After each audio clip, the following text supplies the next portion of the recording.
Social media వేదికగా ముఖ్యమంత్రి నారా చంద్రబాబు నాయుడు, హోంమంత్రి Vangalapudi Anitha, deputy speaker Raghurama Ramakrishnamaraju, MLA Galla Madhavi మీద అసభ్య పదజాలాలతో దూషించిన అద్దంకి శివాజీ అనే వ్యక్తిపై కఠిన చర్యలు తీసుకోవాలని గుంటూరు పశ్చిమ నియోజకవర్గ ఐటీడీపీ నేతలు నగరపాలెం పోలీసులకు ఫిర్యాదు చేశారు. ఈ సందర్భంగా గుంటూరు పశ్చిమ నియోజకవర్గ ఐటీడీపీ అధ్యక్షుడు పి సాంబశివరావు షేక్ సన్సున్నిసా మాట్లాడుతూ గుంటూరు పశ్చిమ నియోజకవర్గ ఎమ్మెల్యే, టీడీపీ పోలిట్ బ్యూరో సభ్యురాలు గల్లా మాధవిపై సోషల్ మీడియాలో కొంతమంది వ్యక్తులు హద్దులు దాటి అసభ్యకరమైన వ్యాఖ్యలు చేస్తున్నారని, ముఖ్యంగా మహిళా ప్రజా ప్రతినిధులను లక్ష్యంగా చేసుకుని బాడీ షేమింగ్ చేయడం, వ్యక్తిత్వ హననానికి పాల్పడటం, బూతులు తిట్టడం వంటి చర్యలు అత్యంత ఖండనీయమన్నారు.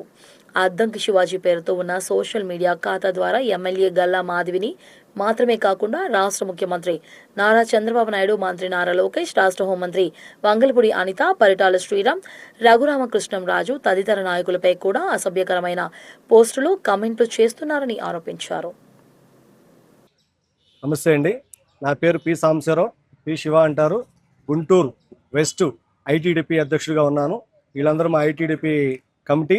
ఈరోజు స్టేషన్కి రావడానికి కారణం ఏంటంటే, మా పశ్చిమ నియోజకవర్గమైన మా ఎమ్మెల్యే గారు గల్లా మాధవి గారి మీద కొంతమంది సోషల్ మీడియాలో వాళ్ళ ఇష్టం వచ్చినట్టుగా కామెంట్లు చేయటం, చెప్పుకోలేని విధంగా బాడీ షేమ్ చేయటం, చెప్పుకోలేని విధంగా బూతులు మాట్లాడటం, ఇవి చేస్తున్నారు. ఇదే విషయం మీద గత వారంలో మా ఎమ్మెల్యే గారు ప్రెస్ మీట్ పెట్టి మరీ ఖండించడం జరిగింది. ఖండించడం జరిగిన తర్వాత కూడా వీళ్ళ ప్రవర్తన ఇంకా పెరగడం జరిగింది. ఏంటంటే, మేము ఇలాగా చేస్తాం, మమ్మల్ని ఎవరు ఏం చేయలేరు అనే వీధిగా మాకు తాడేపల్లి నుంచి వచ్చిన ఆదేశాలు మేము ఇలాగే పాటిస్తాం, మేము ఇలాగే ఉంటాం అన్న రీతిలో వీళ్ళు తయారయ్యారు. ఎలా అంటే, వీళ్ళు బీసీ మహిళ అయినా సరే, ఒక ఎస్సీ మహిళ అయినా సరే, వీళ్ళకి కులాలతో, పార్టీలతో, ప్రాంతాలతో సంబంధం లేకుండా వీళ్ళకి కేవలం ఏంటంటే బాడీ షేమింగ్ చేయటం, బూతులు పెట్టడం, వాటిని చూసుకొని పైశాసిక ఆనందం పొందటం వీళ్ళకి, వీళ్ళ నాయకుడికి ఇదొక పరిపాటి విధానం అయిపోయింది. దీన్ని చూసాం ఇంకనైనా మారతారని చూసాం, కానీ వీళ్ళ మార్పు లేదు. కాబట్టి మేము మా ఎమ్మెల్యే గారు పడుతున్న మానసిక శోభను మేము ఇక దీన్ని ఇంతటితో ఆపకూడదు, ఖచ్చితంగా వీళ్ళకి శిక్ష పడాలి అన్న ఉద్దేశంతో ఈరోజు మాకు మా మేడం గారి మీద అయితే ఎవరైతే కంప్లైంట్లు, ఎవరైతే బూతులు పెడుతూ, ఎవరైతే మాటలు చెప్పలేని విధంగా బూతులు తిడుతూ సామాజిక మీడియాలో చేస్తున్నారో, ఇతని పేరు అద్దంకి శివాజీ. ఇతను ఏ విధంగా ఉందంటే, ఎవరిని వదిలిపెట్టట్లేదు. చివరికి సీఎం గారు,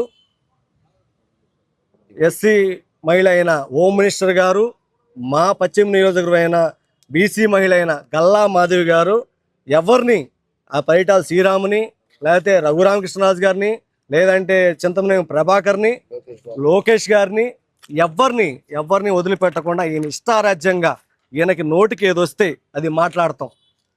ఇదండి ఒక మహిళను మాట్లాడే మాట ఇదా? వీళ్ళ ఇంట్లో మహిళలు లేరా? వీళ్ళకి ఉంటారు కదా, ఇంట్లో అమ్మ, పెళ్ళం, పిల్లలు అనేవాళ్ళు ఉంటారు కదా, వాళ్ళ ఇంట్లో కూడా మహిళలు ఉన్నారుగా. ఈ రకంగా మాట్లాడతారు ఎవరైనా? ఈ పదాన్ని వాడతారా? ఇంకా ఇదే కాదండి, ఇంకా చాలా ఉన్నాయి, అవి కూడా మీకు చూపిస్తాను నేను. ఇదిగోండి, సీఎం గారి మీదే, సాక్షాత్తు రాష్ట్ర సీఎం గారి మీదే ఇతను పెట్టిన చూడండి, కమ్మ, కులం పేరెత్తి కమ్మ అని పెట్టి ఇతను చేస్తున్న ప్రచారం చూడండి. కాబట్టి దీన్ని మేము ఇంతటితో వదిలిపెట్టకుండా ఖచ్చితంగా ఎవరైతే ఈ రకంగా పదజాలాలు, చెప్పుకోలేని బూతులు వాడుతూ బాడీ షేమింగ్ చేస్తున్నారో ఈ అద్దంకి శివాజీ అనే అతని మీద నగరంపాలెం స్టేషన్లో కంప్లైంట్ చేయడానికి వచ్చాం. ఇతన్ని మేము ఎట్టి పరిస్థితుల్లో ఇలాంటి ఎవరైతే సైకోలుగా మారి, ఎవరైతే తాడేపల్లి వీళ్ళకి ఏదైతే ఆదేశాలు వచ్చినాయో దాన్ని చూసుకొని సోషల్ మీడియాలో బూతులు పెడుతున్నారో వీళ్ళందరికీ ఒకటే చెప్తున్నాం, ఖచ్చితంగా ఐటీడీపీ అనేది మిమ్మల్ని ఎవరిని వదిలిపెట్టదు. మీరు ఎక్కడున్నా సరే చట్టపరంగా, న్యాయపరంగా మీకు చేయాల్సిన ట్రీట్మెంట్ చేపిస్తాం, మీకు శిక్ష పడే వరకు మేము పోరాడతామని తెలియజేస్తున్నాం. ఇది చూడండి, ఎస్సీ మహిళ అయిన రాష్ట్ర హోంశాఖ మంత్రిని కూడా ఇతను వదిలిపెట్టలేదు. ఇతను ఎట్లా మాట్లాడాడో చూడండి. ఇతనే కాదు, ఎవరైతే రఘురామకృష్ణరాజు ఉన్నారో అతన్ని సైతం స్పీకర్ అయిన ఇతన్ని కూడా ఇతను వదిలిపెట్టకుండా ఈ రకంగా మాట్లాడాడు. మేము వీళ్ళకి తెలియజేసేది ఏంటంటే, మీకు నిజంగా అంత ధైర్యం ఉండి మీరు ఏదైనా చెప్పాలి అనుకుంటే పాలన పరంగా మాట్లాడండి, రాజకీయం పరంగా మాట్లాడండి. అంతేగాని వ్యక్తిత్వం గురించి, బాడీ షేమింగ్ గురించి మాట్లాడాల్సిన అవసరం ఏముంటో నాకు అర్థం కావట్లేదు. మీ నాయకుడు ఆదేశాలు ఇచ్చినంత మాత్రాన మీరు ఈ రకంగా మాట్లాడితే రేపు మీ అధినాయకుడు కాదు బాధపడేది, మీరే బాధపడేది. రేపు చట్ట చర్యలు మీ మీద ఉంటాయి, మీరే దానికి బాధ్యతలు వహిస్తాలి, శిక్ష అనుభవించేది మీరే. కాబట్టి ఇంక నుంచి మీ పంతం మార్చుకోండి. ఏదైనా ఉంటే పాలన పరంగా కామెంట్ చేయండి, పాలన పరంగా క్వశ్చన్ చేయండి, దాన్ని మేము ఎదుర్కొంటాం. అంతేగాని ఏమీ లేకుండా ఫేక్ ఐడీలు పెట్టుకొని ఫేక్ వీడియోలు పెట్టి మీ ఇష్టారాజ్యంగా పదాలు చెప్పలేని విధంగా బూతులు వాడతామని మీరు అనుకుంటే ఇది సహించేది కాదు.